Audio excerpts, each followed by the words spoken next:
What's up, bro? So we are here with Ty Christensen from Pixelplow, one of my personal favorite render farms. I'm glad that it is your personal favorite. Yes. So tell me a little bit about Pixelplow, like the general overview of Pixelplow, and kind of what you guys are all about.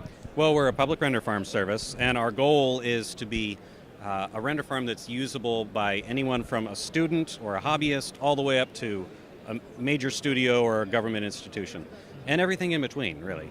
And the way we do that is we try to build a platform that is as efficient as possible so that we can have the lowest pricing available in the industry. It also enables us to support more software than any other public render farm service in the world. So our software list is quite complete. We support even some more obscure applications. I was going to say, you guys just recently released the ability to render Redshift. Is that correct? Yeah. Correct. Yeah. Our GPU farm is brand new, and really that came about as a customer request. We had enough people coming to us saying, please, please, please support GPU rendering. Mm-hmm. And so we decided, well, okay, give the people what they want. Yeah. And so we built out a GPU farm. It's still in what I call a soft open phase right now. But we just rolled out Redshift support last week. Lots of people really excited about that. So you're CEO, president, and janitor, right? Right, because somebody's got to clean up the messes. So you run this entire company. Like, what made you want to get into the business of render farms? I mean, did you start off in 3D animation and see that there was a need somewhere, or are you an engineer, or I don't know? Great question. I actually have 20 years of IT experience. Okay. So I started an IT company 20 years ago, and I actually came into the render farm industry as really a render farm customer. Mm-hmm. And what I did was, at the time, I looked around. I had a project I was working on, actually a TerraGen project, which is our booth partner this year. Happy about that. But I was working on a TerraGen project at the time, and it was just taking forever to render. So I looked around at render farm services that could handle that project, and I was like, oh my gosh, these guys are charging just ridiculous prices. Mm-hmm.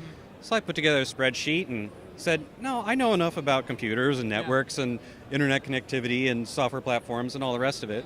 You know, power distribution, cooling, all that stuff too.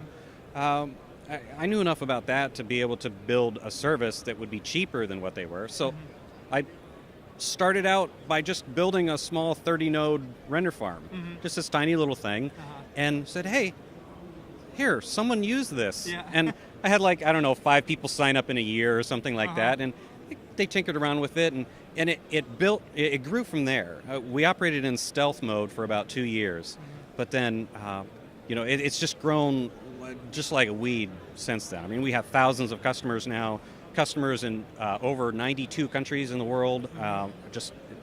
It's really become a pretty awesome thing. One of my favorite things about Pixelplow is, one, the simplicity. It's very easy to use. Like being able to so it comes in its own application for those who don't know, on your computer, and then you submit a job, you upload your files, and what's great is you can see the upload going and you can see the download going, and I've got to say, the speeds of the downloads are incredible. I've used other render services in the past, and it's like they're downloading at 200K a second, and I'm getting like 5 megabit from you guys. Like, that is incredible to me. And that's not even the tip of the iceberg. See, one of the things that we focused on early on was using some of these other render farm services was painful because maybe they're located in other countries. Mm-hmm. And so we put ourselves in the position of the artist who's maybe not in the US. Mm-hmm. Okay, well, how am I going to transfer data quickly to and from the farm? Yeah. So our agent operates fully multi-session TCP. Now, basically what that means is it's kind of like BitTorrent. It streams data across multiple sessions simultaneously so that it eliminates the latency between you and us as a bandwidth killer. Yeah. So whatever your internet connection can handle, we can handle. Yeah. So I have a customer in South Africa that can upload at 125 megabits a second to us. I have a customer in Norway that can upload at 500 megabits per second to us. It's not... The agent isn't limited by distance anymore. And what that does is that shrinks the total job completion time, right?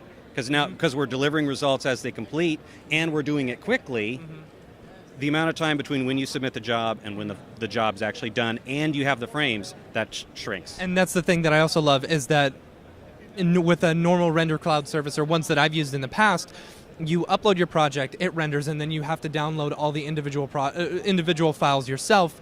When you're setting up the initial PixelPlow, it's you set up the folder that you want everything to download to, right.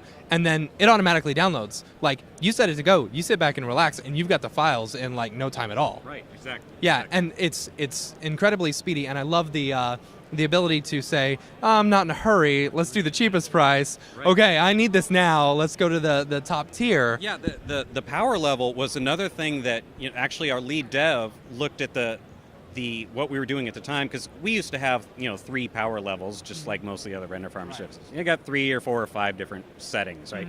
Well, the problem was that you could not get the right balance between job completion time and job cost. It's like, well, I need it to be done in 8 hours, but I only have $50 to spend. Right. Well, we give you the tools and the ability to hone in on the power level that will actually achieve that. Yeah. Whereas the other guys, it's too coarse. Low, medium, high. You need to be somewhere in the middle. You know. I'm working. For the past few months, I've been working in Cinema 4D Lite, which is just included in After Effects, which is great. And I've been doing like the ins and outs. And the biggest problem that I've run into is when you're rendering it, Cinema 4D Lite doesn't give you the ability to actually render. You have to take it through After Effects. But it does give you a .c4d file.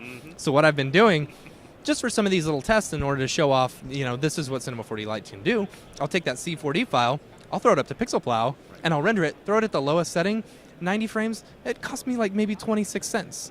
Like, the prices are really reasonable. Right. Very, very reasonable. Yeah, we only charge for compute time used. So if you use a small amount of compute time, that your bill should be small. I've literally seen invoices go out that the charge was 1 penny. Yeah, I've had a few that were 3 cents. So maybe some of them were yours. I don't know. No, but yeah, we just feel that that's the only way to be fair. So we're not going to round up other than to the nearest penny. That's the only rounding that we do. But we charge exactly how much compute time your job uses. You use a lot, you pay a lot. Yeah. It shouldn't be more complicated than that. Awesome. Thank you so much for taking the time. Hey, no problem. Thank you. Thanks, man.